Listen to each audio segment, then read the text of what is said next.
welcome yet again to an amazing month where we're going to share very interesting stuff about business. Business group coaching is back. This business started in 2019 on the cusp of COVID. Right now, the entire organization has over 30 people. If that is not growth, you see what I meant when I told you we were bringing somebody with results to show? That the reason why I need to have this is people who follow me are mostly sinners. So,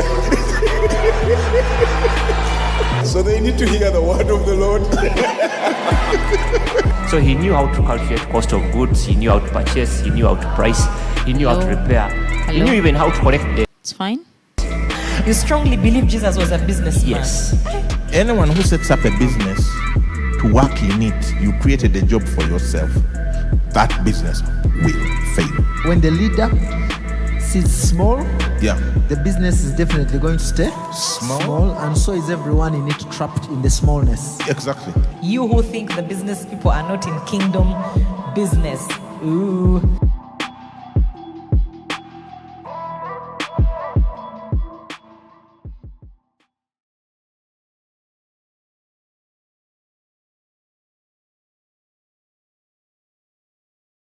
Business Garage. Happy to have you with us this morning. As is the culture, please say hello to your neighbor, wake up your neighbor. I know for some people it's a bit too early, but generally from all of us at Worship Harvest Ministries, we are excited that you could spare time to join us this morning for another segment of Business Garage. Business Garage is coming to you from Worship Harvest Ministries. And Worship Harvest Ministries is a movement of the gospel, discipleship, and mission. We exist for the purpose of catalyzing spiritual, social, and economic renewal in our immediate communities and, as a result, the world. And what do? We plant life-giving, disciple-making, and community-renewing churches. And we believe that church begins on Monday and Sunday is garage time. What does that actually mean? If you're wondering, it means that every time we come to church on Sunday, it's like taking a car to the garage. You take it to get serviced, to get fixed, oiled, oil changed, whatever it is that needs to be done on the car gets done, just so the car is ready for the road in the week. When we get here and have conversations as Business Garage, it's for us as business leaders to sharpen one another, equip one another, just so we are ready for the week ahead, and indeed so that we become a blessing to the people that we interact with and that we serve. Business Garage is a community of business leaders who are committed and desirous to run their businesses in a God-given, God-led manner. Indeed, we believe that business ideas are from God, and it's God that is going to help us scale, thrive, and prosper in our businesses. And so we want everyone to know that it's actually possible to run a business successfully on godly foundations. So thank you for joining us. Please go ahead and share the link. Invite someone to join us. Tell someone that Business Garage has started. I'm excited to let you know that our guest today is someone that you're going to learn from. Yes, our topic and theme today is how to develop a CEO mindset. So all our conversations are going to be around the CEO mindset. You must be wondering, or if you're wondering, what is a CEO mindset? Stay tuned, stay with us. We are going to be learning great things, and I'm sure you will enjoy the conversation. I would like to send special shout outs to our Apostle Moses Mukisa and Rev Ma, who make it possible for us to meet every Sunday and talk about business and sharpen one another, encourage one another, and have created this platform for business leaders. We love you, we celebrate you, and we appreciate the space that you have given to us. So today, our guest this morning is one that is a coach and has been in the coaching space for years, but more so has been in the business space for over 2 decades. She's experienced and she has helped other people thrive. So please allow me, even as I welcome Jackie to Business Garage today, allow me share her profile with us this morning, and then I'll invite you, Jackie, to just send your love and your greetings to your people. But Jackie Bigira Nuwamanya is a business transformation coach. She is an IFC certified trainer, an executive facilitator with over 19 years of leadership experience across telecommunications, agribusiness, and SME development. She is the founder and CEO of Prosperous Coach, a business coaching and training firm supporting growth stage entrepreneurs and organizations through structured programs in strategy clarity, CEO mindset development, what we'll be talking about, financial management systems, operational structuring, and investor readiness. She's currently completing her professional certified coach accreditation with Coach Masters Association, has coached SMEs under the Gracia Marshall Foundation ecosystem, and delivered enterprise development training for associations, professional bodies, and SME platforms. Jackie, that is a detailed profile. Wow, I am so honored, absolutely honored to be hosting you this morning. Welcome to Business Garage. I hope your morning is fine and your day is good. I would like to invite you to say hello to the people that are listening in, and go ahead, send your greetings. I'm sure your family is probably tuned in, your fans, your people that you coach are listening in. So I would love to give you an opportunity to send them your love. Please go ahead. Thank you so much, Vasta. Thank you for that introduction. But most importantly, thank you for having me at Business Garage. It's my first time here, so I'm truly honored. And the fact that this is a spiritual space, like you mentioned, where you're growing communities. And we cannot talk about growing communities without talking about entrepreneurship. So thank you for having me here. I'm truly, truly, truly honored to be in this space. You mentioned that I need to send a few shout outs. Yes. Of course, to my family, my husband and my children come first and foremost. Hi, wherever you're located in the world. And also my Prosperous Coach community, the people that I have coached, but we also have a WhatsApp group of over 600 members where we talk and engage on a daily. But also my BNI community, BNI champions, and most especially to Dr. Steve Mugabe of Code Clinic, who's the reason why I'm here today. Amazing. Jackie, you have a business community of 600 people. How does one join that WhatsApp group? I'm sure there's lots of wisdom going on. Anyway, it's a question that I will leave to you. I don't know if it's something that you want to speak into. But Jackie, for the sake of all the people that are listening in today, I know that you have you've done business before. You have also grown into the coaching space. Please just give us a bit of background information about yourself. How do you end up coaching or in the coaching space? And why do you have interest in coaching businesses in particular? Because I know you do a lot of that. If you can just give us a bit of your journey, and then we'll get into the CEO mindset conversation. Okay, thank you so much. Coaching is something that I had not planned. Okay. But in 2001, I started a franchise with MTN Uganda. And through that franchise, I'd come straight out of the bank. I'd never run a business before, but MTN was very intentional. Intentional in terms of we had relationship managers. I was sent to Enterprise Uganda for an entrepreneurship one-on-one. I think we were the very first cohort, and they handheld me for a full year. We had people come in to support us build our business plans, different trainings. I was taken to Kenya to benchmark for on some company called Cheche that was the best in mobile money then, what they call their M-Pesa. Yes. And from that, I won the MTN 2016 Woman of the Year Award. Wow. When I won that award, I realized it was not an award because as like extremely brilliant or as the best business owner that there was, Yes. but I was a supported business owner. And Oh. from that support, I asked myself, what if so many other people received this level of support, so many other entrepreneurs, what would that do for them?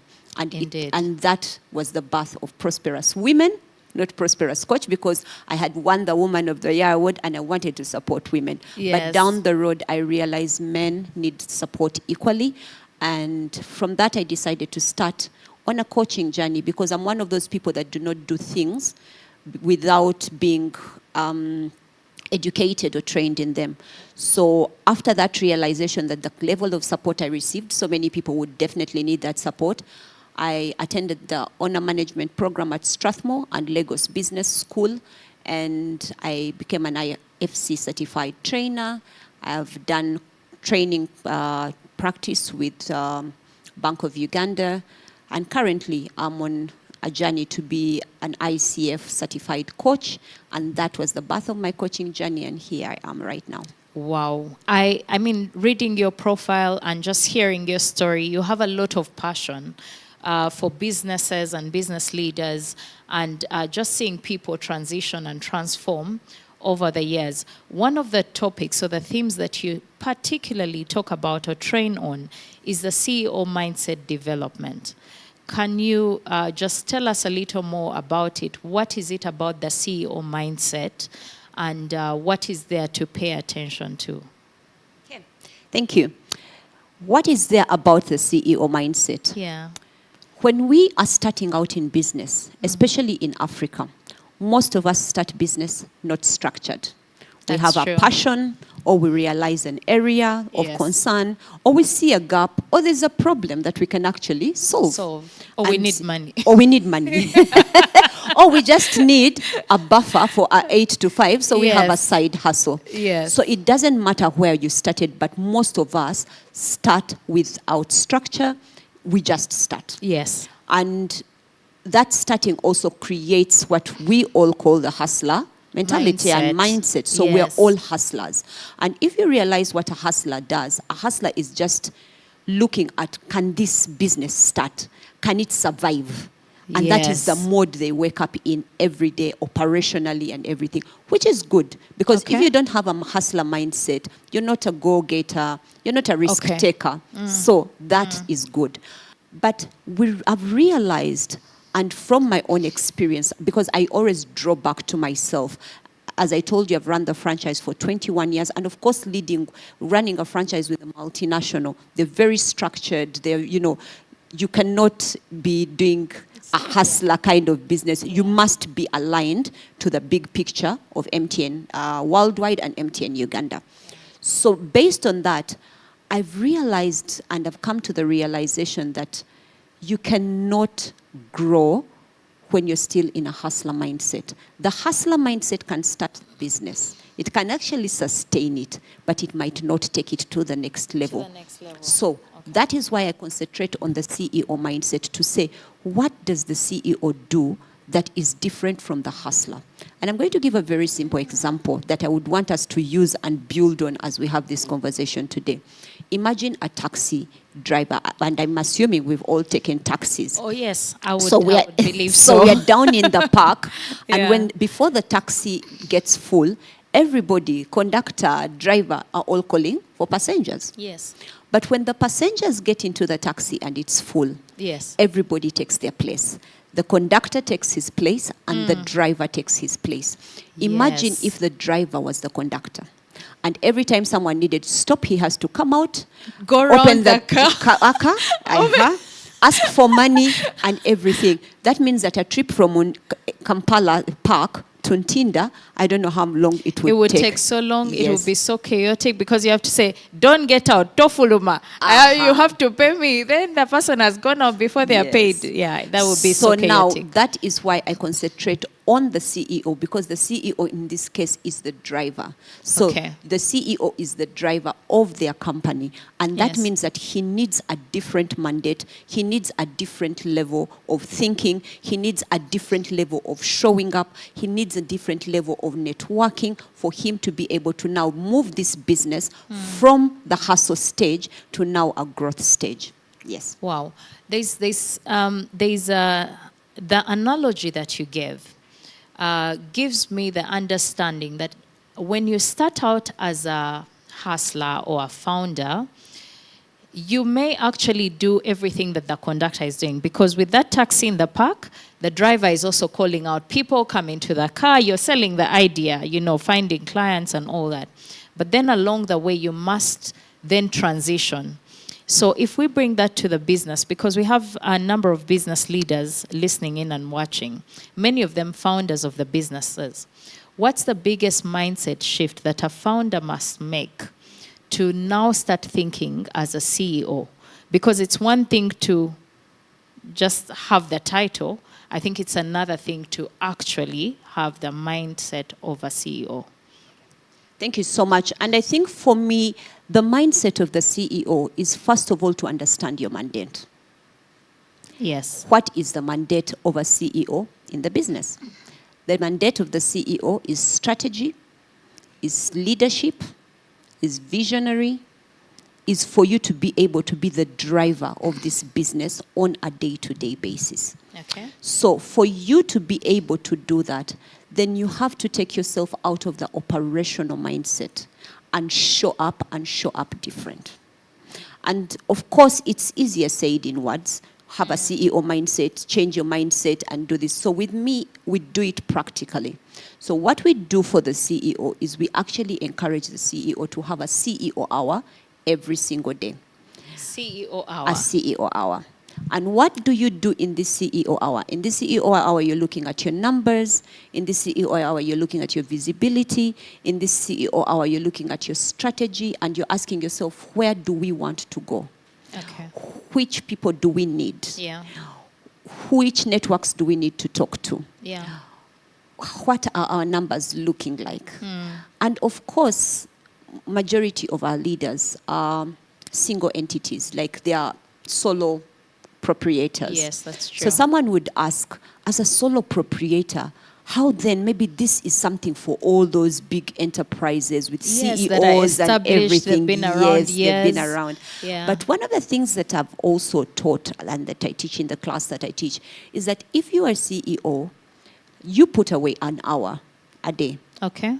And that hour, you're thinking about strategy and growth. And here I'm going to bring another analogy. I love telling stories. Please do. We love stories. We love stories. They drive the point home. Imagine a tailor, and she's the only person. Okay. So she has to get up every day to tailor different clothes. Maybe she's bespoke or couture or whatever it is. But she has to get up and tailor these dresses. Yes. So meaning that she spends a lot of time behind the, tailoring with the sewing machine and everything. Designing, whatever it is, yeah. So imagine she gets up like that every single day. That means that for her, it's going to be difficult to bring in new business. Of course, someone is going to say she's going to get referrals, but then business is going to grow slow. Yes. But imagine if she got up in the morning and in her CEO mindset, she looks, first of all, at her strategy and says, where do I want to go? I want to be able to maybe be the one to tailor for Miss Uganda, for example. That's her goal for this year. Yes.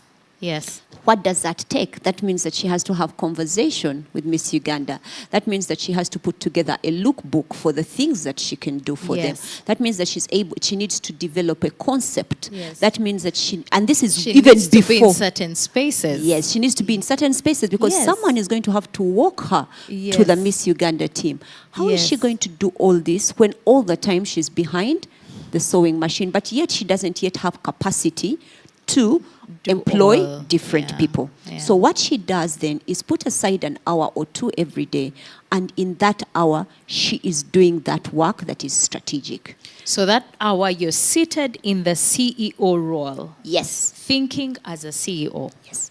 Amazing. And then it better still, you can also appear every single day as a CEO. But remember, you also have different other roles. You're the marketeer, you're the operations manager, you're the sales manager, or accountant. You're the accountant. So what do you do? On Monday, you walk in, CEO hour, but then also today you're concentrating on marketing. And when you're concentrating on marketing, so it could be those things of marketing is visibility. What am I going to do for visibility? Probably I need to have 10, 20, 40, a TikTok every day.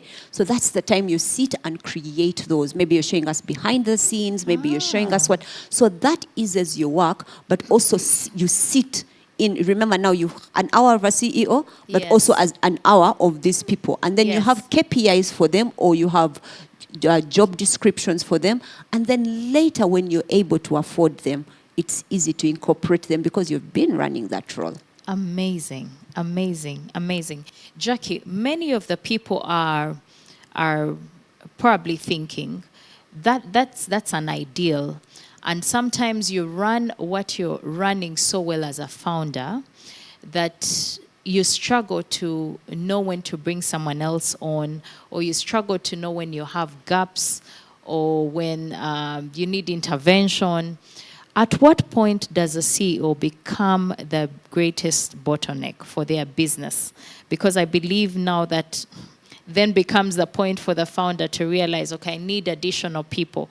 Sometimes when you're starting out, everything is running. You're making money every so often. The other things look like expenses, costs, and so you're not ready to take them on. Can a founder be a bottleneck to their own business? And at what point do they become a bottleneck, or should they realize that now you're becoming a bottleneck to your own business? Thank you so much. At times they do realize they're bottlenecks. At times you need someone to tell you that you're a bottleneck. So with me, when your business is growing, one of the things that you need, and this is something, there's a class I'm attending, and one of the gentlemen, Director Grace Monyera from Vine Pharmacy, was mentioning to us that you need to have conversations with people outside your business, advisors, trusted people, not just friends, not a girlfriend kind of tea, but people where you're looking at, for example, if I'm looking at growing, who do I know in my space who's good at strategy? Have a cup of tea with them, talk to them about my business often, so that then they're able to advise me and say, you know what, Jackie, at this point you look like you want to be able to grow and go to Miss Uganda, make dresses for Miss Uganda, but you're the same person who's still behind the sewing machine. I call you at 2, 3 a.m. And you're still sewing. You've not slept. So it's very hard for such a business to grow. So there you're becoming a bottleneck because everything is relying on you. And yet you're at a growth stage. There's a difference between a startup and growth stage. If you're still at startup, that's very okay because you can't even afford to bring someone else. What are the differentiators? And I digress. I hope we won't miss the point. You can respond to the question after. Just continue your line of thought. But it will be good for you to help us, if there are any particular pointers to help us know. Now you're in starter stage, now you're in growth stage, and you should be able to, operate at this level. You should be able to operate at this level. So you'll find that, like I was telling you, so that advisor will then be able to let you know. So what are the indicators? The indicators could be from the outside, the conversations that you're having from trusted people. 2, there's a gut feeling where you actually realize I could have sent that proposal, but I was not able to send it because I was very busy. So everything starts and stops with you. Okay? Yes. That also becomes a challenge. But also, some people become bottlenecks. Even when they bring on teams, they don't want to let go. They have a team of people, but the team cannot move. They struggle to trust the other people.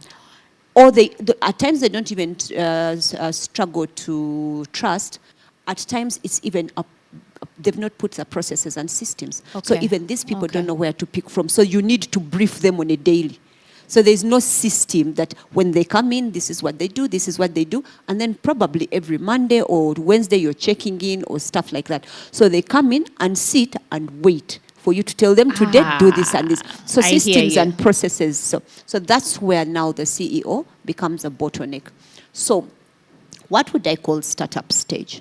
Startup stage for me is anywhere between 0 to maybe 3 years of running the business. And in there, you're in the hustle. You're actually in the You hustle. have both feet and hands in.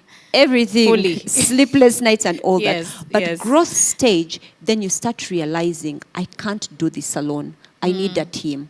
I need a system. I need a structure. Yeah. I need to go out and look for more business. Then now you're at growth level. And at growth level, you might not necessarily mean bring in new people at that point, but you show up different, you as the CEO, because the person that brought the business to this level cannot take it to the next level. So you start now showing up different. What happens after growth level?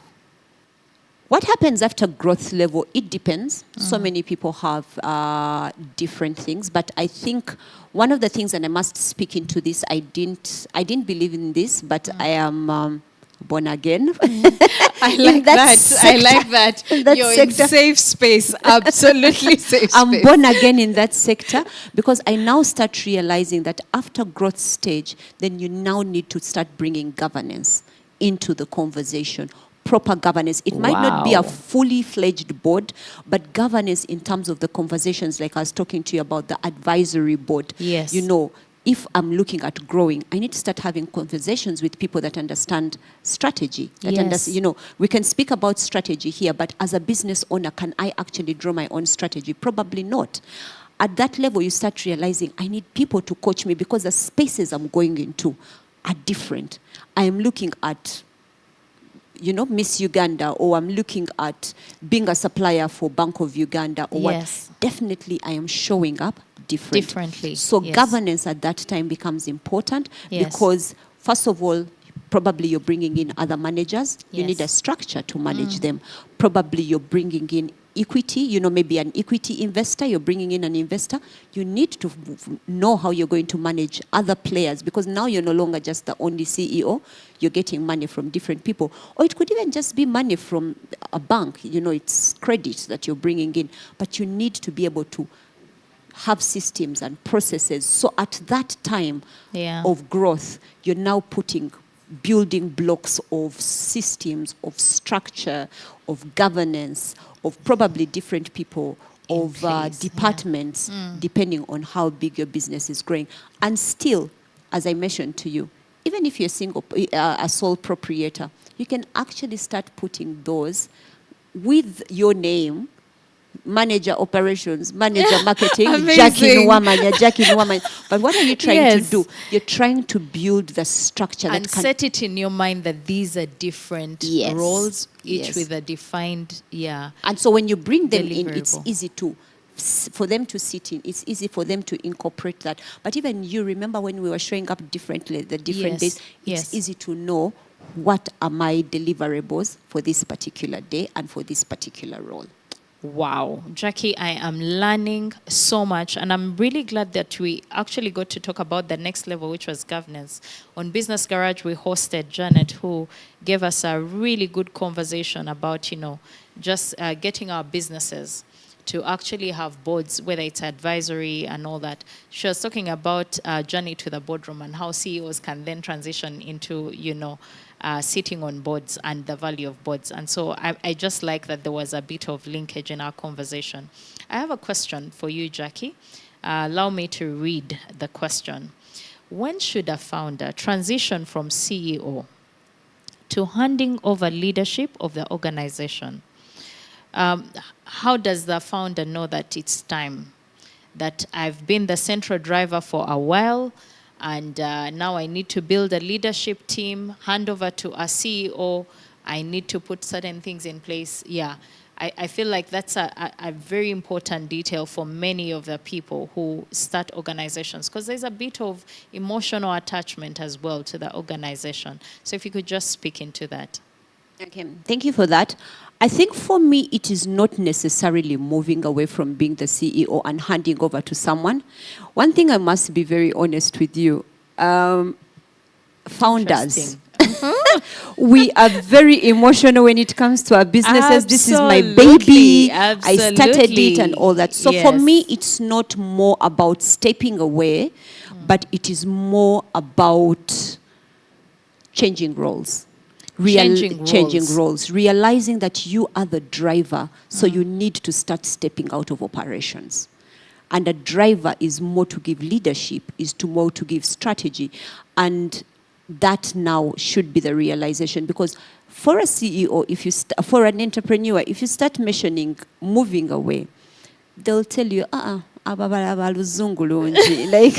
they'll bring a lot of English into my enterprise, and rightfully so. Yes. So for me, it is, how do you show up different? How do you evolve in your role at that point, so that you're able now to build a team, to build a structure, and be able to give it direction? And you mentioned, when do you start realizing that? Yes. You start realizing that when you start asking yourself, how can this business operate without me? And then you start building. And then when you realize that you're always busy, you realize that, you're all over the place, but growth is not exactly what it is. It's like very slow, or even plateauing, or even probably no growth. Yes. Then you realize that business cannot be as usual. You now need to start asking yourself, what is going to take us to the next level? Because there's so many brilliant people out there. Yes. So you need to start building a team and looking for the people that you need. They might not be full-time at the start. Yes. They could be, virtual. They could be coming in once in a while. It could be an accountant that just needs to be able to maybe run your books once a month. But you start building the structure to be able to, for the business to operate without you. And now, there you have to show up different. You have to show up as a leader, not as a hustler. Wow. Jackie, you've spoken a bit into, making sure that there are systems in place. But just tell us a little more. What must you have in place beyond the systems to know that now I can comfortably move? Because I think it's also many times not clear. You'll try and maybe identify a person to take over the CEO role, but then you're never sure, do I have everything in place for the entity to run without me being in this role? Are we safe? Am I going to leave behind an organization that's struggling and want to come back into my role after a few years and fire the CEO? Just help us know what should be in place before making that move. I think before making that move, and even thinking of making that move, the very first thing that you need to do is you need to create a framework. I don't know if you've read the 3 to 5 Club, Making Money is Killing Your Business. And what this was all about is, you can't just wake up in the morning and say, I've arrived, my business has grown, I'm going to put a CEO and I'm out of here. I've checked out. I've done my time. No, it cannot be that. Yeah. It must be a framework of, first of all, at what level or at what point are you thinking of exiting? Or are you even actually thinking of exiting? Because we could be talking about exiting, and some people are not thinking that way, because you're like, I'm 45, I'm 50, where am I going? I still need to run this company. Right. So with that, after you've put the framework, then you know at what point you need to let go of the helm. Probably where you need to step now to maybe board level, or you need to stay at CEO level and you're introducing a managing director, whatever it is that. So when you're clear of that time, then you start now working towards that time. What are you working towards? Systems and processes. Yes. Is one very important thing. And when we talk about systems and processes, you're not talking about very complicated systems. You're just talking about simply, when we are marketing, what do we do? We do 1, 2, 3 steps. Yeah. When we have a sale, how are people invoiced? How does the money get to the bank? Yes. How do we deliver the product? Yes. As simple as that. And then you now start asking yourself, who are the people that I need on my team to be able to actually carry this business? So remember that one of the things that I was told about Mr. Mwangi, who heads Equity Bank, I think now he's on the board level. Yeah. He says one of the biggest roles of a CEO is to nurture and release talent. Nurture and release talent. So you need to know how to nurture that talent, the people that you're bringing on board, and develop them. Yes. But you also need to let them go Release, when they're not doing what they want. But you know Yes. that beauty is like Baganda say, akugoba yakuwe kubo, because at times you might not be thriving here, only for me to let you go and you And thrive, you thrive at the somewhere next else. level. Yeah, so it's not probably entirely the Yes. worst thing. Yes. Jackie, we spoke about the framework that has, when you're starting out, make sure you have a CEO hour, make sure you have time as a marketing person or accountant, whatever the different roles are that you want to see in the organization. Now, if an organization has grown and they have those roles in place, there's a person doing marketing, there's a person maybe who is an accountant, and all the other roles are taken care of. What should a person with a CEO mindset, I'm seated in the CEO role or seat, what should the CEO mindset look like? Like, what should the weekly focus be for a person that is running in the CEO role for an organization? Okay, thank you. First of all, it starts with the person that is seated in the CEO role. They need to be able to, remember, they're no longer hustlers. They're not a So hustler. planning is very Not a- important. yeah. They need to be able to know what is their 5-year plan, but also what do we need to achieve in this year. So it starts with planning. Planning what, so that it's easy for you to be able then for the teams to deliver on the plan that you have. So planning, but also planning with your team so that they have Yes. ownership to Yes. what it is that you're planning. So planning, at times when we talk about it, it sounds like, oh, that's a lot of English, but it could just be simply to say, this year, what kind of figures are we looking at in terms of revenue? Yes. And so let me just give a hypothetical figure. We're looking at 300 million in annual revenue this year. Yes. So the next question is how are we How? going to deliver that? So maybe the marketing team is talking of, oh, we're going to increase marketing, blah, blah, blah, Then the sales team is saying, last year we were able to send out 10 quotations, and out of those 3. So it starts with planning, but Yes. also reviewing your previous year. Okay. How did the numbers work previously? So, for example, now the sales team is saying this year we need to be able to close 10 businesses or Yes. 20 businesses. But last year, on the review, when we sent out 10 proposals, we only had 1 that went through.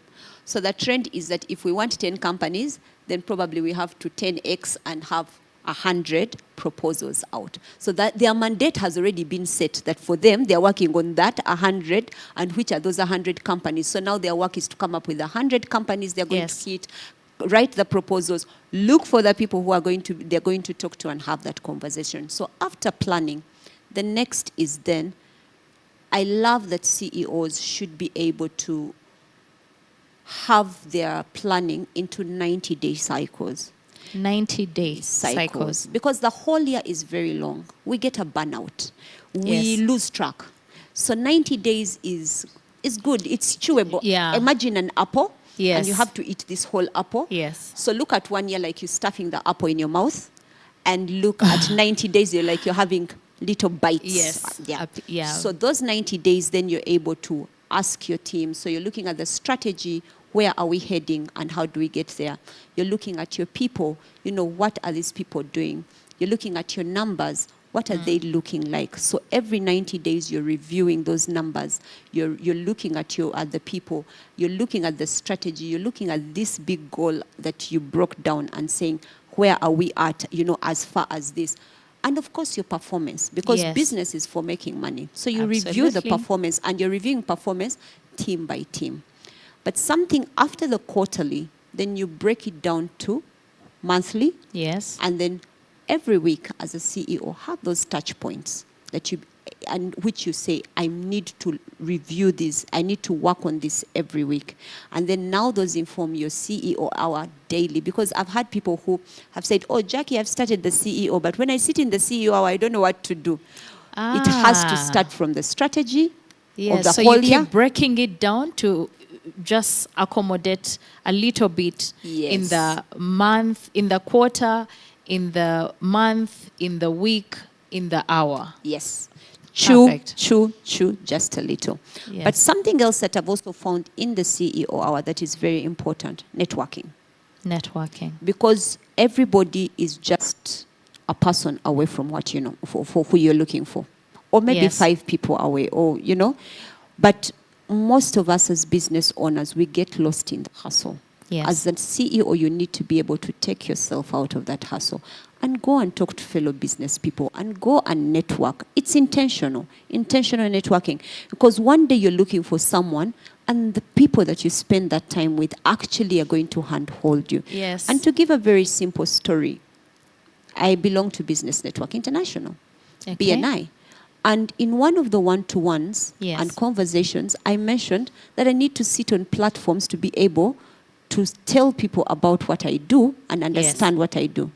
Yeah. An hour later, I had an The introduction conversation. to you, Vasta. So it Yes. just took me mentioning it for this gentleman that I'm in the same network with, to carry me. Yes. So as CEOs, take yourselves out of those spaces. The other is educate yourself. The hustle that you started with is good, but now you're building an empire. An empire needs knowledge. I so happened to go to Lagos, to Okay. Lagos Business School, and Yes. half the people in our class were enterprises that would shock you. There was a lady that was the largest in the, I think, land movement oil something. She had trucks of oil. Wow. The other had 180 pharmacies. And at lunchtime, I was Wow. intrigued and walked out to them. And I'm like, you have 180 pharmacies. How? What are you doing in class? Exactly. And she told me, no, I'm bringing in CEOs. I'm bringing in CFOs. I'm bringing in marketeers. I need to be the most knowledgeable person about my business. Amazing. So as a didn't CEO think out that there, was the if they're not response. educating themselves, Yes. there's a problem. It doesn't have to be full masters and all that, but small courses that can take you there. Podcasts, books, read into what other people Yes. have done before you. Because Yes. in your industry, there must be someone that has gone ahead and is a trailblazer. Read them, benchmark on them. Follow them to the T Yes. and try to Yes. see what have they done to be able to get here. Yes. Yes.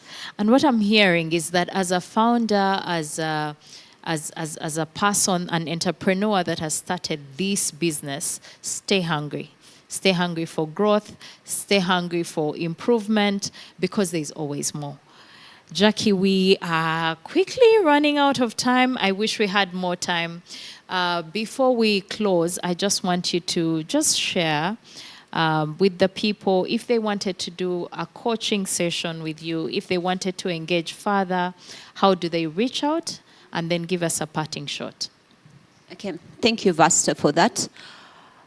For the people out there, I think maybe before I tell them about how to get into my programs, if you're a business owner out there, I'd like you to sit and reflect. If you're busy and you are not actually seeing the growth that you require, it's time to sit down, reflect, and ask yourself, am I just a hustler, or am I in a CEO mindset that is building an enterprise?